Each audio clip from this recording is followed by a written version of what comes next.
Hello नमस्कार दोस्तों। किसी भी देश का विकास उसकी जीडीपी पर निर्भर करता है। लेकिन जीडीपी होती क्या है? जीडीपी का मतलब है ग्रॉस डोमेस्टिक प्रोडक्ट, यानी सकल घरेलू उत्पाद। अर्थात किसी भी देश की सीमा के अंदर उत्पादित होने वाले सामानों और सेवाओं का कुल मूल्य ही वहाँ की जीडीपी होता है। जैसे मान लीजिए भारत में 100 रुपये के सामान बनते हैं और 100 रुपये की सेवाएं दी जाती है, तो 200 रुपये भारत की कुल जीडीपी हो जाएगी।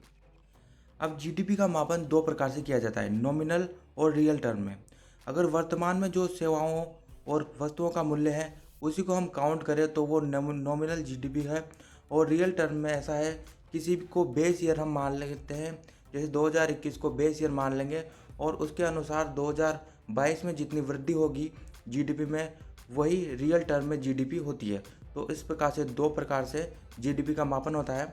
अब जीडीपी के मापन के कुल 8 सेक्टर होते हैं, जिसमें कृषि, manufacturing, electricity, gas supply, mining, वानिकी और मत्स्य, होटल, कंस्ट्रक्शन, ट्रेड और communication, financing, real estate, insurance, business services, community, social और सार्वजनिक सेवाएं। ये प्रमुख इसके 8 सेक्टर हैं जिनके आधार पर जीडीपी का मापन होता है।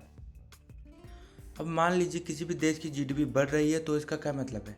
देखिए, इसका मतलब है कि वहाँ की आर्थिक गतिविधियाँ अच्छी चल रही है। देश जो है, देश के विकास पर कार्य कर रही है वहाँ की सरकार। तो इस प्रकार से जीडीपी का मतलब होता है। अच्छा, आपने सुना होगा GDP growth rate. GDP growth rate क्या होती है? जैसे मान लीजिए 2021 में भारत की जीडीपी 100 रुपये थी और इस साल 110 हो गई, तो जीडीपी ग्रोथ रेट है 10%। तो इस प्रकार से जीडीपी वृद्धि दर का मापन किया जाता है। अब आपने एक और टर्म सुना होगा, जीडीपी पर कैपिटा। देख लीजिए, देखो, मान लीजिए भारत की जीडीपी 100 रुपये है और यहाँ की जनसंख्या 100 है। तो 100 रुपये में अगर हम 100 का भाग देंगे तो 1 रुपये यहाँ की पर कैपिटा आती है। मतलब जीडीपी में अगर हम जनसंख्या का भाग दे देते हैं तो जीडीपी पर कैपिटा निकल जाती है। तो इस प्रकार से हम जीडीपी पर कैपिटा को निकालते हैं।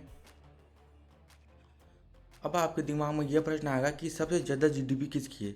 देखो, यूएस की जीडीपी सबसे ज़्यादा है पूरी दुनिया में, उसके बाद चाइना, फिर जापान, जर्मनी, यूके और इंडिया की जीडीपी छठे नंबर पर आती है। हालांकि वर्तमान में ध्यान रखना, इंडिया की जीडीपी 3.1 ट्रिलियन डॉलर्स है। Trillion dollars 3.1। तो ये अभी वर्तमान में इंडिया की जीडीपी है।